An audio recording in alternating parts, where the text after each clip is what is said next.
এটা সুনাম জাপিয়ে সম্বৰ্ধনা জনাইছে সাধন জীয়াদেৱক আৰু এটা স্মাৰক চিহ্নৰে আমি উদযাপন সমিতিৰ তৰফৰ পৰা আমাৰ বন্ধু সাধন জীয়াদেৱক সম্বৰ্ধনা জনাইছোঁ। আজি অনুষ্ঠানটো আপোনালোকে নিশ্চয় গম পালে, একবিংশ বাৰ্ষিক অসম উন্নয়ন পৰিষদ তেওঁলোকে আজি আমাৰ এই শিল্পৰ কামত পাতিছে। কিন্তু তাৎপৰ্য এইটোৱে, মই তাৰ আদৰণি পৰিচালনা সমিতিৰ সভাপতি আৰু জিন্তু ডেকা, মোৰ নাম সাজন ভূঞা, সমাজবন্ধু সাজন ভূঞা, আৰু জিন্তু ডেকা সম্পাদক, আৰু আমাৰ কেন্দ্ৰীয় সমিতিৰ সভাপতি মৌচম কুমাৰ উজিৰ আৰু সম্পাদক চন্দন বৰদলৈ। গতিকে তেওঁলোকে 21টা বছৰ কাম কৰি 21টা বছৰ আজি 25টা দিৱস পালন কৰিলে। অহাকালিৰ পৰা তেওঁলোকে 22 বছৰ ভৰি দিব। গতিকে বাৰ্ষিক 25টা দিৱসটো শিল্পগ্ৰামত পাতিলে, আৰু মই গোটেইখিনি দায়িত্ব পাইছোঁ। মই যিখিনি কৰিছোঁ হয়তো ভুলভ্ৰান্তি হৈছে, কিন্তু মই নিজকে গৌৰৱান্বিত কৰিছোঁ যে তেওঁলোকৰ নিচিনা এটা উন্নয়নমূলক, সামাজিক উন্নয়নমূলক এটা অনুষ্ঠান, জাতীয় অনুষ্ঠান, অসমত জাতীয় অনুষ্ঠান, অসম উন্নয়ন পৰিষদৰ বহুতখিনি কাম কৰি আছে, অৰিহণা আছে। গতিকে ইমান বিৱৰি ক'ব নোৱাৰিম সময়ৰ তাকৰ। কিন্তু আজি এই অনুষ্ঠানটোত দুজন ব্যক্তিক তেওঁলোকে বঁটা প্ৰদান কৰিলে। ভূপেন হাজৰিকাৰ বঁটা আমাৰ মনীষা বাইদেউলৈ দিলে, মনীষা হাজৰিকা বাইদেউলৈ দিলে, আৰু জুবিন গাৰ্গৰ ডাঙৰীয়াৰ যিটো বঁটা আমাৰ বিপুল চেতিয়া ফুকন, তেখেতক মানে গায়ক হিচাপে 2জন ব্যক্তিক আজি আমি আনুষ্ঠানিক হিচাপে বঁটা প্ৰদান কৰিলোঁ। গতিকে তেওঁলোকৰ উদ্দেশ্য হ'ল, ইতিমধ্যে মোৰ উপৰোক্ত বক্তাই কৈ গ'লে যে জাতীয় সংগঠন নহ'লে অসম নচলিব। অসমৰ জনগণৰ জাতীয় সংগঠন চেতনা থাকিবই। অসমীয়া মানে অসমৰ চেতনা, জাতীয় চেতনা তেওঁলোকৰ আজি তেওঁলোকে বাৰেবৰ্ণ অনুষ্ঠান হিচাপে পালন কৰিছে। তেওঁলোকে আজি এই ঠাইখিনিত বাছি লৈ অসমৰ গুৱাহাটীত বিভিন্ন ঠাইত কৰি আহি এইবছৰ গুৱাহাটীত 2026 আমি গুৱাহাটীত পালোঁ।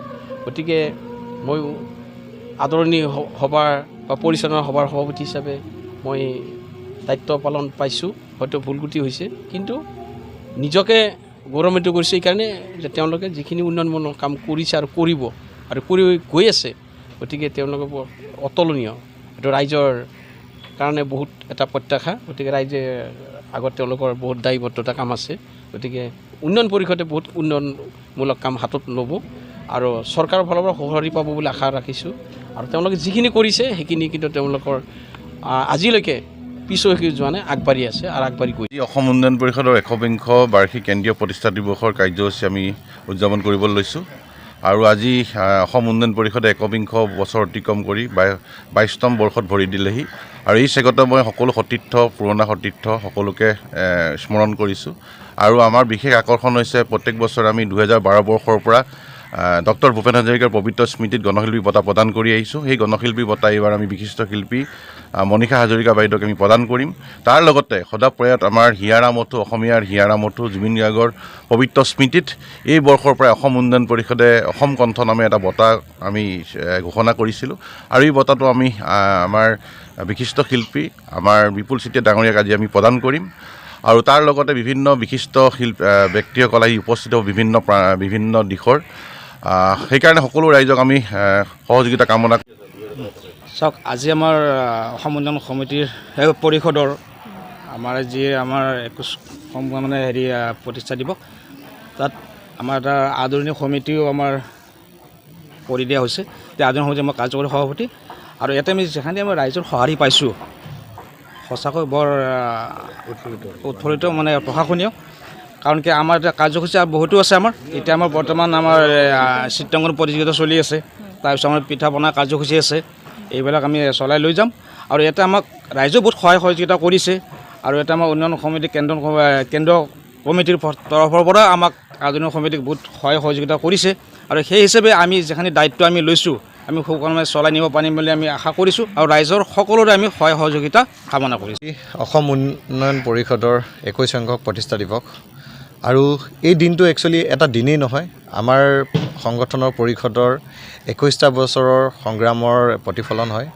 আৰু বহুত কষ্টৰে আমি আমাৰ পৰিষদক আমি আগুৱাই লৈ আহিছোঁ আৰু অসমৰ বিশেষকৈ অসমৰ আৰ্থসামাজিক উন্নয়নৰ ক্ষেত্ৰত আমি কাম কৰি আহিছোঁ অকল আৰ্থসামাজিক উন্নয়নৰ ক্ষেত্ৰতে নহয় সাংস্কৃতিক দিশতো আমি যথেষ্ট কাম কৰি আহিছোঁ তাৰ লগতে আজি আমাৰ এই কাৰ্যসূচীখিনি আপোনালোকক মই অলপ ক'ব বিচাৰোঁ যিহেতু আমাৰ আজি প্ৰতিষ্ঠা দিৱসৰ কাৰ্যসূচী থাকিবই তাৰ লগতে আমাৰ মুখ্য আকৰ্ষণ হৈছে যিহেতু আমি যোৱা 12 বৰ্ষৰ পৰা 2012 বৰ্ষৰ পৰা আমি ডক্টৰ ভূপেন হাজৰিকাদেৱৰ পবিত্ৰ স্মৃতিত গণশিল্পী বঁটা এটি প্ৰদান কৰি আহিছোঁ আৰু তেনেদৰে এই বছৰো আমি 2026 চনৰ গণশিল্পী বঁটাটো আমি প্ৰদান কৰিম আৰু এই বঁটা আমি প্ৰদান কৰিম জ্যেষ্ঠ শিল্পী মণিষা হাজৰিকা বাইদেউক তাৰ লগতে আমাৰ সদ্যপ্ৰয়াত আমাৰ হিয়াৰ আমঠু অসমীয়াৰ প্ৰাণ জুবিন গাৰ্গদেৱৰ নামতো আমি এটা চলন্ত বঁটা আমি এইবাৰৰ পৰা ঘোষণা কৰিছোঁ আৰু এই বঁটাটিৰ নাম হৈছে অসম কণ্ঠ বঁটা আৰু এই প্ৰথমবাৰৰ বাবে অসম কণ্ঠ বঁটাটি আমি সকল জ্যেষ্ঠ শিল্পী লোকশিল্পী আমাৰ বিপুল চেতিয়া ফুকন ডাঙৰীয়াক এই বঁটাটি আমি প্ৰদান কৰিম তাৰ লগতে আমাৰ কাৰ্যসূচী যথেষ্ট বাৰেবৰণীয়া আমাৰ কাৰ্যসূচী হয় সাংস্কৃতিকৰো আমাৰ বহুতকেইটা অনুষ্ঠান আছে আমাৰ আলোচনা চক্ৰ আছে